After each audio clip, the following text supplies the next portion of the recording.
안녕하세요. 뇌를 속여라입니다. 오늘은 돈 이야기를 해보려고 합니다. 우리는 당장 눈앞의 문제를 해결하느라 정신이 없습니다. 이번 달 카드값, 다음 주 월세, 내일 당장 필요한 생활비. 이런 급한 일들을 처리하는 것만으로도 하루가 다 갑니다. 그러다 보면 정작 중요한 것들은 뒤로 밀립니다. 노후 준비, 자산 관리, 장기적인 계획.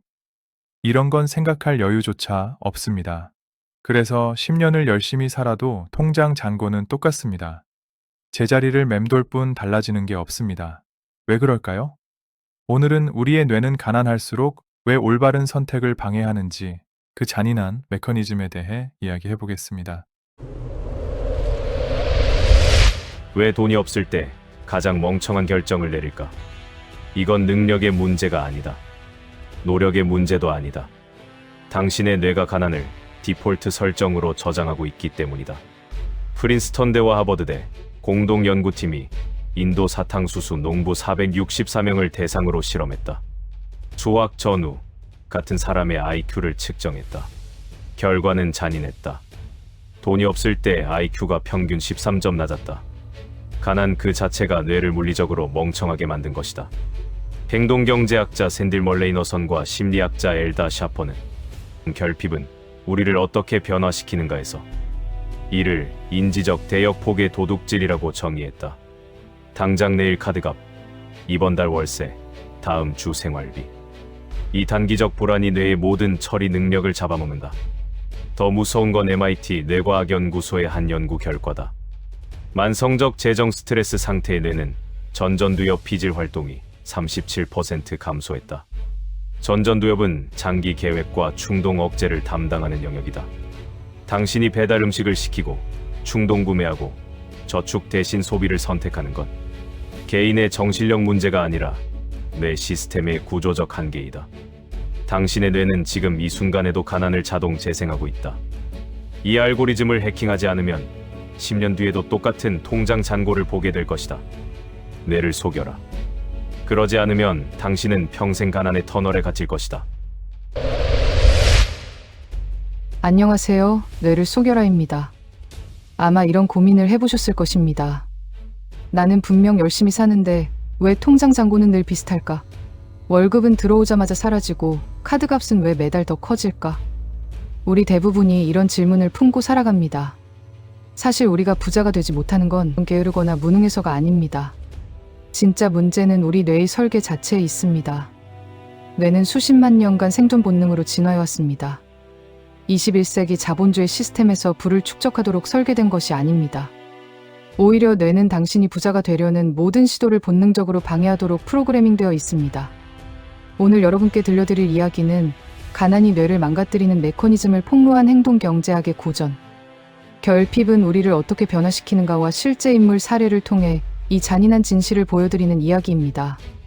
그리고 어떻게 평범한 사람들이 자신의 뇌를 속여서 부의 시스템에 올라탔는지 그 구체적인 방법을 함께 들여다보겠습니다.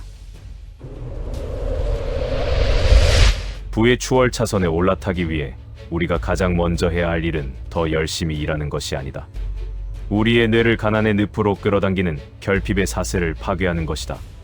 샌딜 멀레이너선과 엘다 샤퍼는 결핍은 우리를 어떻게 변화시키는가를 통해 인류가 수천 년간 오해해온 가난의 본질을 폭로한다. 결핍은 단순히 무언가가 부족한 상태가 아니라 우리의 마음을 완전히 사로잡고 사고의 지평을 좁히는 가장 강력한 적이다. 이 책이 던지는 첫 번째 진실은 터널링이다. 결핍은 우리 뇌에 거대한 터널을 만든다. 당장 눈앞의 카드값, 이번 달 생활비, 자녀의 학원비라는 결핍에 직면하는 순간 우리의 뇌는 그 터널 안으로 빨려 들어간다.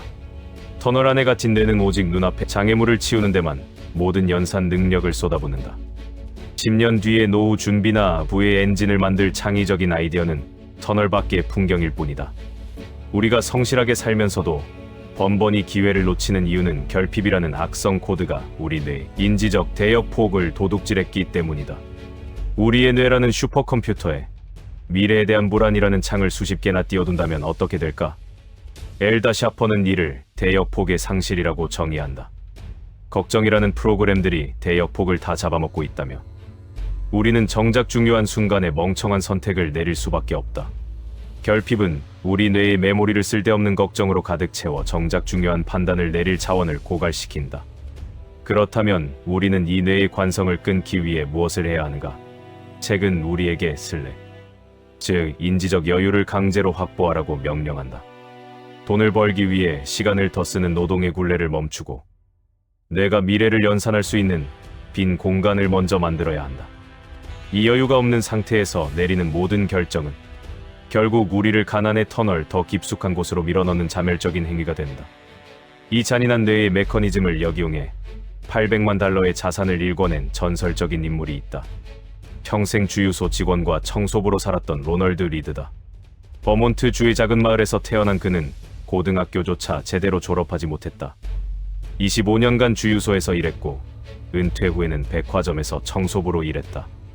낡은 옷을 입고 중고 트럭을 몰며 명백한 결핍의 상태에서 평생을 보냈다. 하지만 리드는 뇌를 속이는데 천재적인 감각을 가지고 있었다. 그는 결핍이 주는 불안감이 자신의 대역폭을 장악하지 못하도록 생활을 극단적으로 단순화했다. 주변 사람들이 당장의 결핍을 소비로 달래며 대역폭을 탕진할 때 리드는 뇌의 모든 에너지를 오직 우량 기업의 가치를 분석하고 복리의 마법을 기다리는데 할당했다. 그는 당장의 결핍이 주는 심리적 터널링에 결코 시야를 뺏기지 않았다. 사람들은 그를 지독한 구두쇠라고 비웃었지만 그는 뇌과학적 진실을 본능적으로 실천하고 있었다. 결핍은 우리를 현재라는 감옥에 고립시킨다는 저자의 경고를 비웃듯 그는 자신의 뇌를 철저히 속였다. 현재의 가난을 결핍으로 인식하지 않고 미래의 거대한 자산을 키우기 위한 인지적 여유로 치환한 것이다. 그가 2014년 92세로 세상을 떠났을 때 사람들은 충격에 빠졌다. 평생 남루한 옷을 입고 살았던 그의 유산은 $800만 달러, 한화로 약 100억 원이었다. 그는 95개 기업의 주식을 보유하고 있었으며 대부분이 존슨앤드존슨, 프록터앤드갬블 같은 배당 우량주였다. 그는 결핍의 터널에 갇히지 않았고 뇌의 대역폭을 오직 부의 복리 시스템에만 집중했다. 세계 최고의 부호 빌 게이츠 역시 뇌의 대역폭을 지키는 데 집착한다. 그는 매년 2번 모든 연락을 끊고 숲속 오두막으로 들어가는 생각 주간을 가진다. 비서조차 만나지 않으며 오직 책과 논문, 그리고 자신의 생각에만 집중한다. 수많은 업무와 결핍된 시간이 그를 터널 속에 가두려 할 때 그는 강제로 대역폭을 청소하는 방식을 선택한 것이다. 빌 게이츠는 알고 있었다.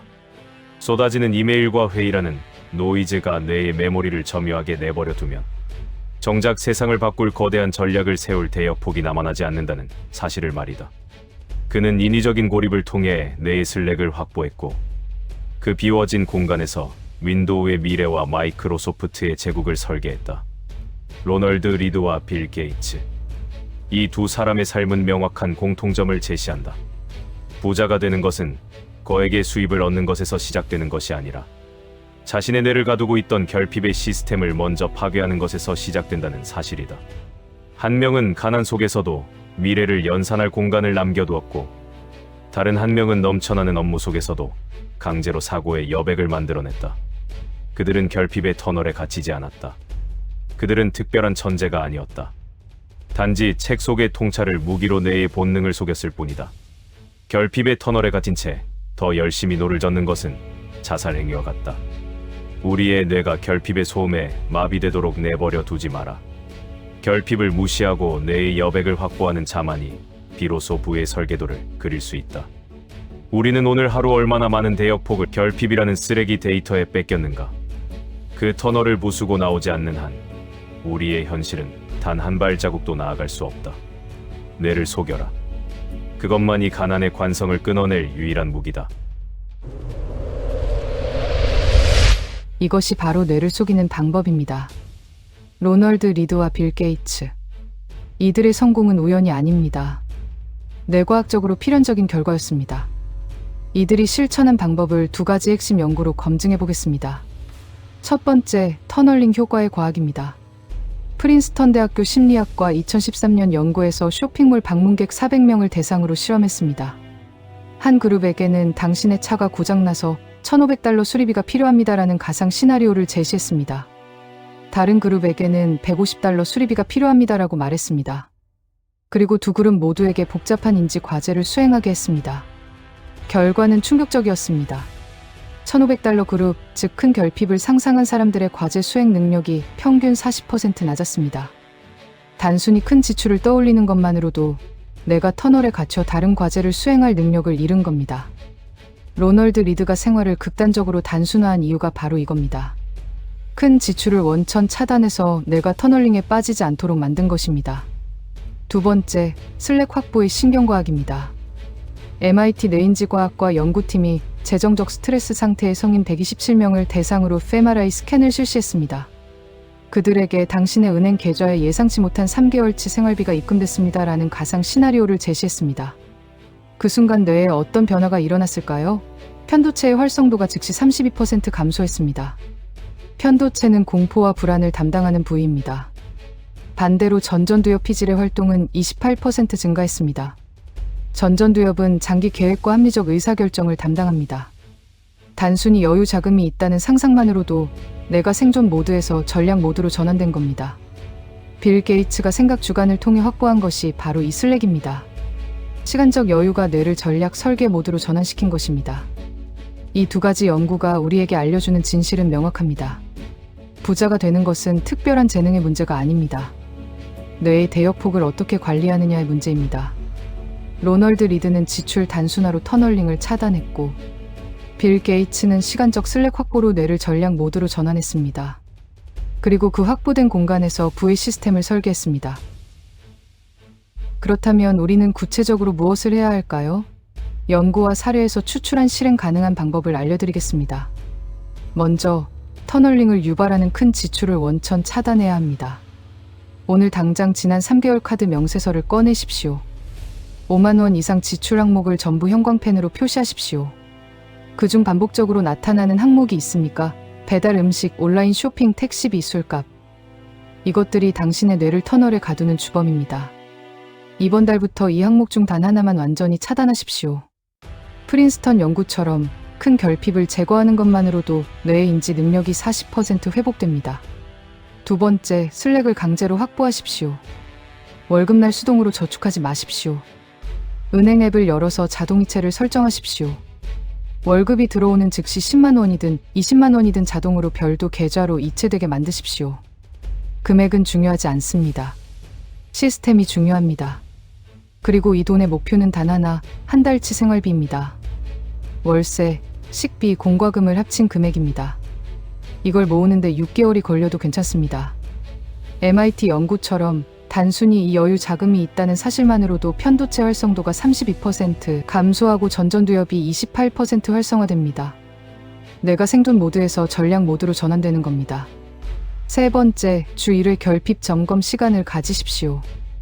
매주 일요일 저녁 30분을 투자하십시오. 종이를 꺼내서 이번 주 당신이 급하다고 느낀 일들을 적으십시오. 그리고 물으십시오. 이게 정말 급했나? 아니면 내 뇌가 터널링에 빠져서 급하다고 착각한 건가? 샌딜 멀레이너선의 연구에 따르면 우리가 급하다고 느끼는 일의 80%는 사실 급하지 않습니다. 단지 뇌가 터널 안에서 눈앞의 것만 보고 있을 뿐입니다. 이 점검 시간이 터널 밖으로 나오는 유일한 방법입니다. 하지만 이런 의구심이 드실 겁니다. 나는 로널드 리드처럼 극단적으로 절약하며 살 수 없어요. 가족도 있고 최소한의 삶의 질도 유지해야 하잖아요. 이 질문은 핵심을 놓치고 있습니다. 로널드 리드의 성공 비결은 극단적 절약이 아니었습니다. 그가 한 것은 큰 지출을 차단해서 내가 터널링에 빠지지 않도록 만든 것입니다. 당신도 똑같이 할 수 있습니다. 낡은 옷을 입을 필요는 없습니다. 대신 매달 예상치 못한 큰 지출이 발생하지 않도록 생활을 설계하십시오. 차량 할부금을 줄이고 불필요한 구독 서비스를 해지하고 충동 구매를 막으십시오. 프린스턴 연구가 증명했습니다. 큰 결핍만 제거해도 뇌의 인지 능력이 40% 회복됩니다. 또 이런 고민을 하시는 분들이 있습니다. 긴급 자금 한 달치를 모으는 게 불가능해요. 지금도 빠듯한데 어떻게 저축을 하나요? 이건 전형적인 결핍의 덫입니다. 목표를 작게 쪼개십시오. 한 달치가 아니라 일주일치부터 시작하십시오. 그 작은 성공이 뇌의 대역폭을 회복시킵니다. 회복된 대역폭으로 더 나은 선택을 하게 됩니다. 그리고 결국 한 달치를 완성하게 됩니다. 중요한 건 금액이 아니라 시스템입니다. MIT 연구처럼 슬랙이 확보되는 순간 뇌가 전환됩니다. 가난은 당신의 잘못이 아닙니다. 당신의 뇌가 결핍의 터널에 갇혀 있을 뿐입니다. 하지만 이제 당신은 알게 되었습니다. 터널링을 벗어나는 방법을, 대역폭을 회복하는 전략을, 슬랙을 확보해서 뇌를 전략 모드로 전환하는 구체적인 실행 방법을 말입니다. 로널드 리드는 주유소 직원이었지만 100억 원을 남겼습니다. 빌 게이츠는 매년 숲으로 들어가 제국을 설계했습니다. 이들은 특별한 천재가 아니었습니다. 단지 결핍이 뇌를 망가뜨린다는 진실을 이해하고 그것을 역이용했을 뿐입니다. 오늘 당장 시작하십시오. 카드 명세서를 꺼내 큰 지출을 찾고 자동 저축을 설정하고 긴급 자금 일주일치부터 모으기 시작하십시오. 작은 실천이 대역폭을 회복시키고 회복된 대역폭이 당신의 현실을 바꿀 것입니다. 지금 바로 나는 대역폭을 회복시킨다를 댓글로 남겨주시고 꼭 실천하시기를 바랍니다. 뇌를 속여라. 그러면 여러분의 현실이 달라집니다.